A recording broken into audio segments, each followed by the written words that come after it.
I woke up in the hospital with a broken wrist, 3 cracked ribs, and a husband who looked me dead in the eye and said, "You must have tripped." But I didn't trip. His mother pushed me. And somewhere in my coat pocket, still sealed in its plastic packaging, was a tiny security camera I'd installed that morning. One that captured everything. My name is Maya. I'm 31 years old, and until 6 months ago, I worked the overnight shift at a packaging warehouse, making $14.50 an hour. My husband, Derek, works in IT for his mother's small accounting firm. We live in a duplex his mother owns. She charges us rent, not much below market rate, but enough below that Derek always reminds me we should be grateful. I grew up in foster care. Aged out at 18 with a high school diploma, 2 garbage bags of clothes, and absolutely no one. I put myself through community college 1 class at a time while working double shifts at a diner. It took me 6 years to get an associate degree in early childhood education, but I got it. I wanted to work with kids because I understood what it felt like to be invisible. When I met Derek 3 years ago, he seemed kind, steady. He had a family, a mother, 2 sisters, aunts, uncles, cousins. I'd never had that. The idea of belonging somewhere, of being part of something, felt like water after years in the desert. We got married after a year. Small ceremony. His mother, Patricia, paid for most of it, which I appreciated at the time. I didn't have anyone to contribute. No parents to walk me down the aisle. No family table at the reception. Patricia smiled through the whole wedding, but her eyes never quite reached me. There was something in her gaze, an assessment, a judgment already rendered. I told myself I was imagining it. I told myself I was being paranoid because I'd never had a mother figure and didn't know how to read one. I was wrong. Please hit that like button and subscribe. Stories like these need to be heard, and your support helps make sure they reach the people who need them most. The problems started small. Patricia would drop by unannounced. Always when Derek was at work. She'd let herself in with her spare key. "It's my property," she'd remind me, and walk through our home inspecting. She'd run her finger along surfaces, checking for dust. Open the refrigerator and comment on what I was feeding her son. Pick up mail from the counter and read it before I could stop her. "This electric bill is high," she'd say. "Are you leaving lights on? That's a lot of takeout containers. You're not cooking for Derek. These dishes should be done by now. It's almost noon." I worked until 6 a.m. I got home at 6:30, slept until 2 p.m., and spent my waking hours trying to keep our life together on a threadbare budget. But to Patricia I was lazy. Ungrateful. Not good enough for her son. When I tried to talk to Derek about it, he'd sigh. "She means well, Maya. She's just old-fashioned. She wants to help. She's not helping. She's criticizing everything I do. You're being sensitive. She raised 3 kids on her own after my dad left. She knows what she's doing." So I stayed quiet. I endured her visits. I scrubbed the apartment before her inspections. I smiled when she made comments about my hair, my clothes, the fact that I'd gained 5 pounds since the wedding. "Derek likes his women to take care of themselves," she said once, her voice sweet as arsenic. I bit my tongue so hard I tasted blood. Then I got pregnant. It wasn't planned, but I wanted it. For the first time in my life, I'd have someone who was mine. Blood. Family. Someone I could love who would love me back without conditions. Derek was happy at first. Then his mother got involved. Patricia had opinions. Many opinions. I shouldn't work night shifts while pregnant. I should quit and stay home. Derek's salary from her company would be enough if I managed better. I should eat more protein. Less carbs. I should take prenatal vitamins, but not that brand. This brand. I should exercise, but not too much. Rest, but not be lazy. Every decision I made she undermined. When I chose a name, Eliana, after a teacher who'd been kind to me in high school, Patricia wrinkled her nose. "That's ethnic. Wouldn't something more classic be better? Like Elizabeth. Or Catherine?" "I like Eliana," I said quietly. "Well, it's not my choice." She smiled. "But people will have trouble spelling it." Derek said nothing. At 5 months pregnant, I lost my job. The warehouse was downsizing. Last hired, first fired. I'd been there 11 months. I came home and cried for hours. Not just because of the job, but because I knew what was coming. I knew Patricia would see this as proof that I was a failure, a burden, someone who couldn't pull her weight. I was right. "I told you that job wasn't stable," she said when Derek told her.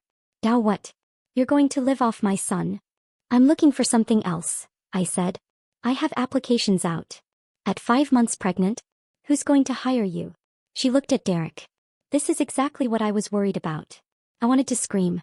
I wanted to tell her that I'd been supporting myself since I was 18, that I'd worked 60-hour weeks while studying, that I'd survived things she couldn't imagine. But I didn't. Because I needed her son. I needed this family. I needed to not be alone. So I swallowed it. I spent my days applying for jobs, remote work, freelance gigs, anything. I cleaned obsessively. I cooked elaborate meals. I tried to prove I wasn't what she thought I was. It was never enough. At 7 months pregnant, Derek sat me down. My mom had an idea, he said. My stomach dropped. She thinks it would be good if she moved in for a while after the baby comes. Just to help out. You've never had a mother, so you won't know what to do. She raised 3 kids. She knows everything. Derek, it's temporary. Just until you get the hang of things. I don't want. Maya. His voice was firm. She's offering to help. For free. Do you know how much a night nurse costs? She's doing this out of love. I looked at him. Really looked at him. And I realized something I'd been avoiding for months. He would always choose her. Hey, I said. What else could I say? I had no job. No money of my own anymore. No family to turn to. Nowhere to go. I was trapped. Patricia moved in 2 weeks before my due date. She took over the second bedroom, the one I'd carefully prepared as a nursery. The baby should sleep in your room anyway for the first 6 months, she said. This room has better light for me. She rearranged my kitchen. Criticized my prenatal care. Told me I was carrying wrong, and that the baby was probably going to be difficult. And Derek? Derek went to work, came home, ate dinner, and retreated to his video games. I'm tired, Maya. I work all day. Can you handle this? I was 8 months pregnant, sleeping 4 hours a night because Patricia snored through the walls, and I was handling everything. Cooking, cleaning, grocery shopping, preparing for a baby. But sure, I'd handle it. Eliana was born on a Tuesday in March. 17 hours of labor. Emergency C-section. I held her for 5 minutes before they took her to the nursery because my blood pressure was dangerously high. Patricia was in the delivery room. I hadn't wanted her there, but Derek insisted. She's family, Maya. She should be here. She filmed the whole thing. When they handed me my daughter, Patricia leaned over. She has Derek's nose, she said. Thank God. The first 3 months were a blur. I was healing from surgery. Eliana wasn't sleeping. I was trying to breastfeed, but my supply was low, which Patricia blamed on my stress and poor diet. I was so exhausted I sometimes forgot what day it was. Patricia took over. She held Eliana constantly. Fed her formula when I was trying to nurse. Told me I was doing it wrong when I tried to soothe her. Decorated the nursery, her nursery, with things she'd bought, ignoring the few items I'd carefully chosen. Babies need consistency, she said. I know what I'm doing. Derek thought it was great. See? I told you she'd be helpful. You should be grateful, Maya. Most women don't have this kind of support. I wanted to say that most women got to be mothers to their own children. But I was too tired to fight. At 4 months postpartum, I started looking for work again. I needed out. I needed my own money. I needed to not be dependent on Derek and his mother anymore. I applied everywhere. Retail, food service, remote data entry. Anything. Patricia found my laptop open one day. You're thinking about working? She looked horrified. What about Eliana? Daycare. Or I'll find something with evening hours. Daycare? You're going to let strangers raise your daughter so you can make minimum wage. She shook her head. That's selfish, Maya. Derek makes enough. You should be home. I want to contribute. You want to abandon your baby. Derek agreed with her. Mom's right, he said that night. Eliana needs you home. We'll figure it out. We can't afford this, I said quietly. Your paycheck barely covers everything, and your mother. My mother is helping us. For free. Maybe if you manage the budget better. I stopped arguing. That's when I started noticing things. Small things. Strange things. Mail that disappeared. A job offer email that I never received, but that Patricia mentioned weeks later, saying she'd declined it on my behalf because the hours were bad. She'd been in my email. Derek's paychecks that seemed smaller than they should be. When I asked about it, he got defensive. My mom handles the business finances. She knows what she's doing. Eliana's pediatrician appointments that got rescheduled without my knowledge. Patricia would just take her. You were sleeping. I didn't want to wake you. I was sleeping because I was awake all night with a baby, but apparently that made me negligent. And then there were the comments. You're holding her wrong. She's crying because you're anxious. Babies can sense that. Maybe if you'd eaten better during pregnancy, she wouldn't have colic. I never had these problems with Derek. Some women just aren't natural mothers. I started to feel like a ghost in my own home. Like I was watching someone else live my life, raise my daughter, make decisions about my family. I had no money. No job. No car. We only had one, and Derek took it to work. No family. No friends. I'd lost touch with the few I'd had because I was always too exhausted, too overwhelmed, too ashamed to reach out. I was alone. Completely, terrifyingly alone. This is the hardest part of the story to tell, but if you're still with me, I'd really appreciate it if you could drop a comment below. Let me know you're here. Let me know you understand. Sometimes just knowing someone's listening makes all the difference. The push happened on a Thursday in November. Eliana was 8 months old. I'd been up since 4 a.m. with her, teething, screaming, inconsolable. Patricia had slept through it, her door closed, her white noise machine drowning out my daughter's cries. At 9 a.m. I finally got Eliana down for a nap. I needed air. I needed to feel like a person for 5 minutes. I decided to walk to the corner store, 6 blocks away, to get myself a coffee. A real coffee, not instant. One thing that was mine. But I needed cash. I'd been keeping a small amount hidden in my winter coat pocket, tips from my old diner job that I'd never deposited, that Patricia didn't know about. Maybe $40 total. It was my secret emergency fund. I went to the hall closet to grab my coat. That's when I saw it. Patricia was in Eliana's room. The door was cracked. She was holding my daughter, standing by the window, and she was on the phone. I'm just saying she's not capable, Patricia was saying. She can't hold down a job. She can't keep the house clean. She barely bonds with the baby. I'm doing everything. Yes, I know, but someone has to. Derek sees it too, he just won't admit it. I think we need to consider what's best for Eliana. Long term. My blood went cold. There are options, Patricia continued. If Maya's not fit, I've already talked to a lawyer friend. It's possible. Especially if there's documentation of neglect. Neglect. He was talking about taking my daughter. I stood there, frozen, as Patricia cooed at Eliana. Don't worry, sweet girl. Grandma's going to take care of you. You don't need a mommy who can't get her life together. I backed away slowly. My hands were shaking. My heart was pounding so hard I thought I'd pass out. I went to the bedroom and closed the door. Then I did the only thing I could think of. I opened my laptop and searched for hidden cameras. I found one on Amazon. Small, wireless, motion-activated. Could be disguised as anything. A pen, a clock, a phone charger. I used the last of my hidden cash and Derek's credit card to order a tiny camera that looked like a USB phone charger. Overnight shipping. It arrived the next day. I set it up in the living room, angled toward the stairs. I told Patricia it was a new charger for my phone. She barely looked at it. I didn't know what I was hoping to capture. I just knew I needed proof. Proof that I wasn't crazy. Proof that something was wrong. Proof that I was being pushed out of my own life. I wore my coat around the house that day even though it was warm. I told Patricia I was cold. She rolled her eyes. You're always cold. Maybe you're anemic. Have you had your iron checked? But she didn't push it. The camera was recording. It happened that afternoon. I was coming up from the basement with a laundry basket. I'd just washed Eliana's onesies, again because Patricia insisted they needed to be perfectly clean. Patricia was at the top of the stairs. You took long enough, she said. I was folding, I said quietly, balancing the basket. Folding? I refold everything yesterday. You don't do hospital corners. I'll try to. You try. You're always trying, Maya. Never actually succeeding. I didn't respond. I started up the stairs, gripping the basket, focusing on not dropping anything. Patricia didn't move. Excuse me, I said softly. She stepped closer. Blocked the top of the stairs. You know what I think? Her voice was low, cold. I think you've been a burden since the day you married my son. I think you trapped him with a pregnancy. I think you're unstable, incompetent, and unfit to raise that baby. And I think everyone would be better off if you just left. My throat closed. Patricia. I'm not finished. She leaned in. Derek won't leave you. He's too good. Too loyal. But you could leave him. You could walk away. Save everyone the trouble. I'm not leaving my daughter. Your daughter. She laughed. You barely know her. I'm the one raising her. I'm the one she needs. And then she smiled. You're in my way, Maya. She put both hands on my shoulders. And she pushed. I don't remember the fall, really. Just the sensation of weightlessness.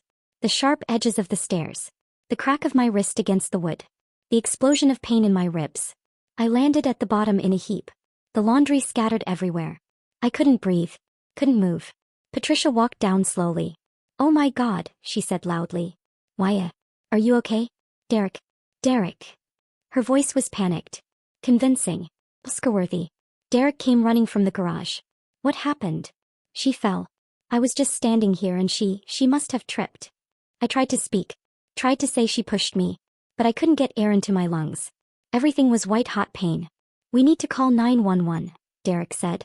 Patricia knelt beside me, put her hand on my shoulder, the same shoulder she'd used to shove me. Her face was all concern. But her eyes were cold. "It's okay, sweetie," she whispered. "Accidents happen." The paramedics came. They loaded me into the ambulance. Derek rode with me, holding my hand, asking if I was okay. Patricia stayed home with Eliana. "Someone needs to watch the baby," she said. At the hospital I had x-rays. A broken wrist. 3 cracked ribs. Severe bruising. The doctor asked how it happened. "I fell," I whispered. "Because what else could I say? Who would believe me?" Derek sat beside my bed. "You need to be more careful," he said. "You're always rushing around. You probably just missed a step." She pushed me. He froze. "What?" "Your mother." She pushed me down the stairs. His face changed. Closed off. "Maya, you hit your head. You're confused." "I'm not. My mother would never do that. You tripped. You're exhausted and you're clumsy and you tripped." "Derek, please. Stop." His voice was sharp. "My mother has been helping us for months. She's been nothing but supportive. And you're accusing her of, what, attempted murder? Because you fell down the stairs." I stared at him, and I realized it didn't matter what I said. He would never believe me. They kept me overnight for observation. Derek went home. I lay in that hospital bed, everything aching, and I thought about my life. I thought about the foster homes, the group homes, the feeling of being unwanted, unimportant, invisible.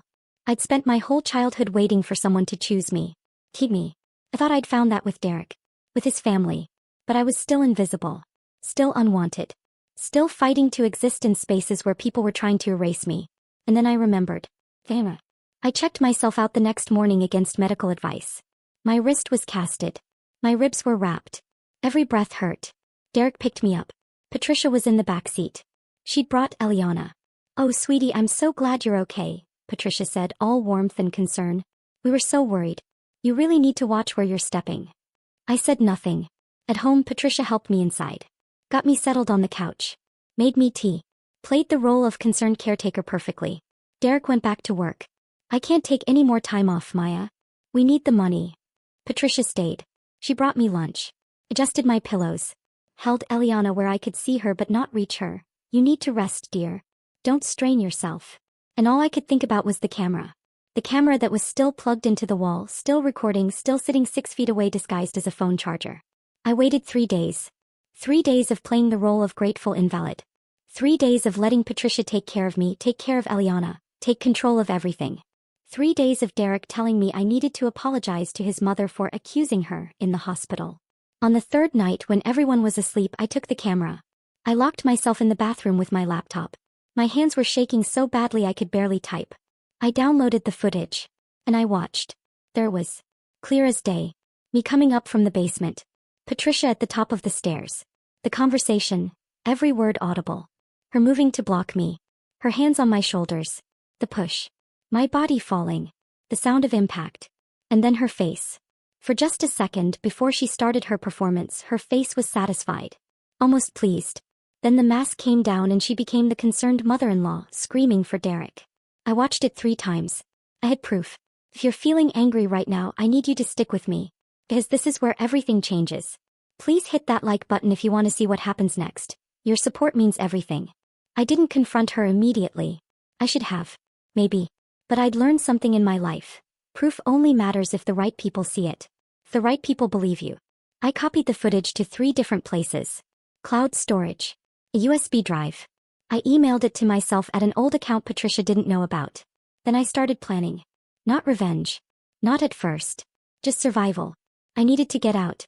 I needed to take Eliana and leave. But I had no money, no job, no car, no family, no friends with space for a mother and baby. I needed help. I started with a women's shelter.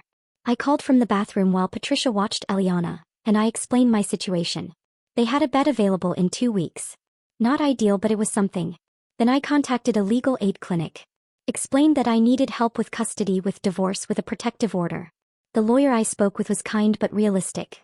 With footage like that, you have a strong case for assault. But family court is slow. Your husband will fight for custody. His mother has resources. This will be ugly. I knew that. But I also knew I couldn't stay. I started gathering documents. Birth certificates. Social security cards. Medical records. I packed a bag, small, hidden in the back of the closet. Clothes for me and Eliana. Diapers. Formula. My laptop. Patricia noticed nothing. She was too busy playing grandmother, too busy undermining every single thing I did. You're holding her wrong again. She's crying because you're tense. If you'd just let me handle this. I smiled, nodded, agreed, and I planned. 2 days before I was supposed to leave, Derek came home with news. My mom wants to have a family dinner, he said. Tomorrow night. Her treat. She wants to apologize for everything and start fresh. I looked at him. Apologize. She knows things have been tense. She wants to make it right. It was a trap. I knew it was a trap. But I also knew I couldn't say no without raising suspicion. Hey, I said. The dinner was at a nice restaurant. Nicer than anywhere Derek and I had ever gone. Patricia wore a silk blouse and pearls. Derek wore a button-down. I wore the only dress that still fit me post-pregnancy, the one Patricia had once called frumpy. We got a table near the back. Eliana was in her carrier, sleeping. Patricia ordered wine. She smiled at me across the table. Maya, I want to say something, she began. I know these past few months have been hard. I know I can be overbearing. I just love my son and my granddaughter so much. I want what's best for everyone. I said nothing. But I realize I may have overstepped. I may have made you feel less than. And I'm sorry for that. Derek beamed. See, Maya? I told you she cared. I looked at Patricia. At her perfect makeup. Her practiced expression. Her eyes that still held that cold assessment. Thank you, I said quietly. She reached across the table and took my hand, the one that wasn't casted. I just want us to be a family, she said. And then she squeezed. Hard. Right on the bruise where she'd grabbed me before pushing me. I gasped. Jerked my hand back. Oh, I'm sorry. Patricia said. Did I hurt you? I forgot about your injuries. From when you fell. She smiled. Derek didn't notice. He was looking at the menu. In that moment I understood something. Patricia wasn't done. He would never be done. She'd pushed me down the stairs and gotten away with it. She'd isolated me, controlled me, gaslit me, and faced no consequences. And she would keep going until I was completely erased. Unless I stopped her. The dinner continued. Patricia played the role of gracious matriarch. Derek played the role of relieved son. I played the role of grateful daughter-in-law. But inside I was done playing. When we got home I fed Eliana. Put her to bed. Took a shower. And then I went to Derek. I need to talk to you, I said. He was on his computer. Can it wait? I have a deadline for my mom's company. No. It can't wait. He sighed. Closed his laptop. What? I pulled out my phone. Pulled up the video. Set it in front of him. Watch this. Maya, I don't have time for. Watch. It. Something in my voice made him stop. He picked up the phone. Hit play. I watched his face as he watched the footage. Watched his expression change from irritation to confusion to disbelief. The video played. His mother's voice. Her words. Her hands. The push. My full. When it ended, Derek just stared at the screen. Where did you get this? He whispered. I installed a camera. After I heard your mother on the phone talking about taking Eliana from me. Talking about me being unfit. This can't be. It's real, Derek. Your mother pushed me down the stairs. She tried to hurt me. And then she lied about it. And you believed her. He stood up. Paced. Ran his hands through his hair. This has to be a mistake. Maybe it looks worse than it was. Maybe you were falling and she tried to catch you. Listen to what she says, Derek. Listen to her voice. He didn't want to. I could see it. He didn't want to believe that his mother, his helpful, caring, devoted mother, was capable of this. But the evidence was right there. What do you want me to do? He finally asked. I want her out of this house. Tonight. Maya, she lives here. Then I'm leaving. Me and Eliana. And I'm taking this footage to the police. I'm filing assault charges. I'm getting a restraining order. And I'm filing for custody with this as evidence that Eliana isn't safe around your mother. Derek's face went white. You can't take Eliana. Watch me. Maya, please. Let's talk about this. Let's figure it out. I'm done talking, Derek. I've been talking for months. Telling you what your mother was doing. And you didn't listen. You didn't believe me. You chose her. She's my mother. And Eliana is your daughter. And I'm your wife. Or I was. I walked to the closet. Pulled out the bag I'd packed. Derek followed me. Where are you going? Somewhere safe. You can't just leave in the middle of the night with my daughter. I can. And I am. Unless you want to tell your mother to leave. Right now. Tonight. He stood there torn. Frozen. I picked up Eliana. She stirred but didn't wake. Choose, I said. He chose her. Not explicitly. Not out loud.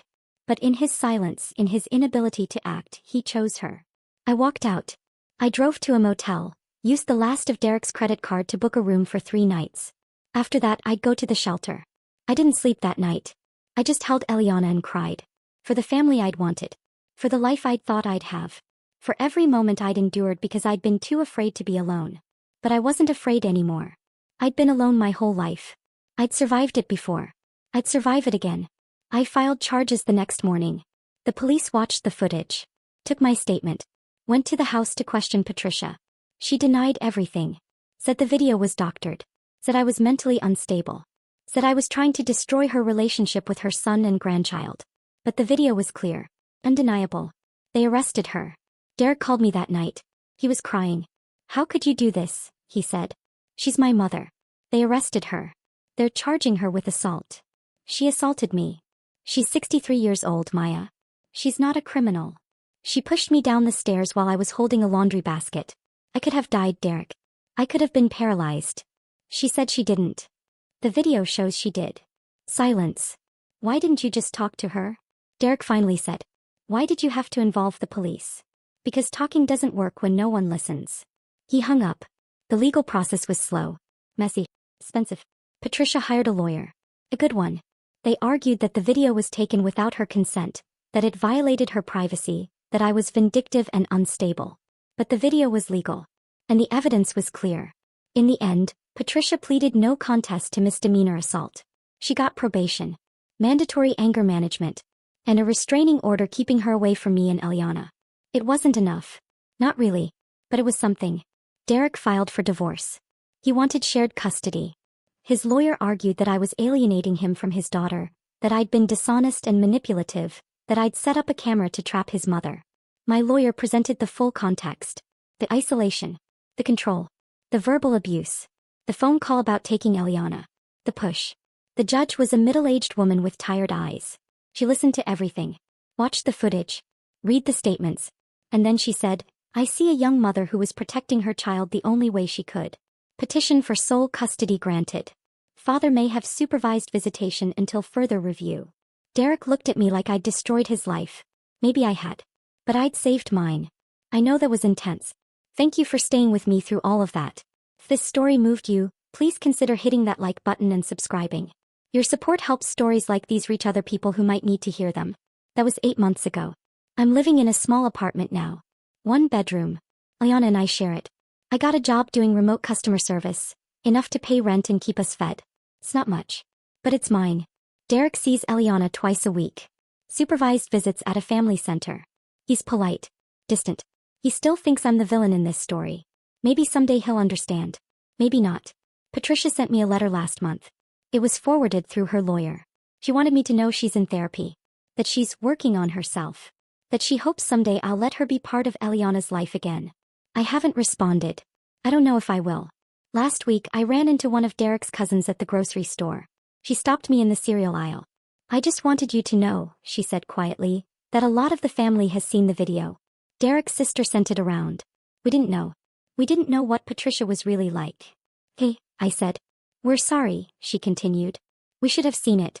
We should have helped you. I nodded. I didn't know what to say. He touched my arm. You were brave. What you did, leaving standing up to her, it was brave.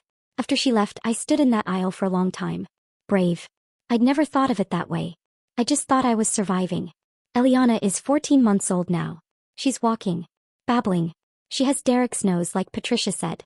But she has my eyes. And my stubbornness. Every night, I rock her to sleep and tell her things I wish someone had told me. You're wanted. You're loved. You're worth fighting for. And no one gets to make you feel small. Sometimes I think about the woman I was a year ago. Working overnight shifts. Desperate to belong. Willing to endure anything to keep a family that didn't really want me. Subscribe.